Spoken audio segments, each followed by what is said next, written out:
മൊട്ടയൊന്നും വിരിഞ്ഞിട്ടില്ല. പഠിക്കാനുള്ള നേരത്ത് കളിക്കാൻ ഇറങ്ങിയിരിക്കുന്നു. പോയി വല്ല 4 അക്ഷരം പഠിക്കാൻ നോക്ക്. പോടാ പോടാ, പിള്ളേരൊന്നും ചീട്ടുകളി പഠിക്കണ്ട. എല്ലാത്തിനും ഞാൻ അകത്താക്കും, നോക്കിക്കോ. നീ കടത്തിനെ കിടന്നിറങ്ങും അല്ലടാ തെണ്ടി. നീ പോലീസ് സ്റ്റേഷനിൽ കിടന്നിട്ടുണ്ടോടാ? എന്റെ അമ്മ കിടന്നിട്ടുണ്ട് സാർ. അങ്ങനെയാ ഞാൻ ഉണ്ടായത്. സാറേ, അവിടെ കുറച്ചു പേര് പണം വെച്ച് ചീട്ട് കളിക്കുന്നു.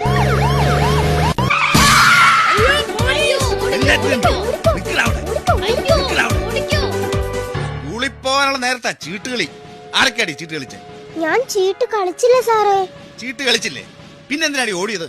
അത് എന്നും 2 കിലോമീറ്റർ ഓടണമെന്ന് ഡോക്ടർ പറഞ്ഞിട്ടുണ്ട്, അതാ സാറേ. ശരി ശരി, നീ പോ. നീ ഇടോടാ, ചീട്ട് കളിച്ചോടാ. ഇല്ല സാറേ. ഇല്ലേ? പിന്നെന്തിനാടാ കുറ്റിക്കാട്ടിൽ പതുങ്ങിയിരുന്നത്? അത് സാറേ, വീട്ടിൽ കക്കൂസില്ല. അയ്യേ, ഓടറാ. നീയോടാ. ഞാൻ പച്ചില പെട്രോൾ ഉണ്ടാക്കാൻ അതിന്റെ ഇല തപ്പി ഇറങ്ങിയതാ സാറേ. വേഗം സ്ഥലം വിട്. നീ ഇടോടാ. നിന്റെ കയ്യിൽ എന്തോന്നാടാ? അതൊരു തുമ്പിയാ സാറേ. കാണത്തെ, കൈ നീട്ടടാ. ഇത് ചീട്ടാണല്ലോടാ. അപ്പൊ നീയാണല്ലേ പണം വെച്ച് ചീട്ട് കളിച്ചത്? എങ്കിലതൊരു ലോക റെക്കോർഡാ. ഞാൻ എങ്ങനെയാ സാറേ ഒറ്റയ്ക്ക് പണം വെച്ച് ചീട്ട് കളിക്കുന്നേ?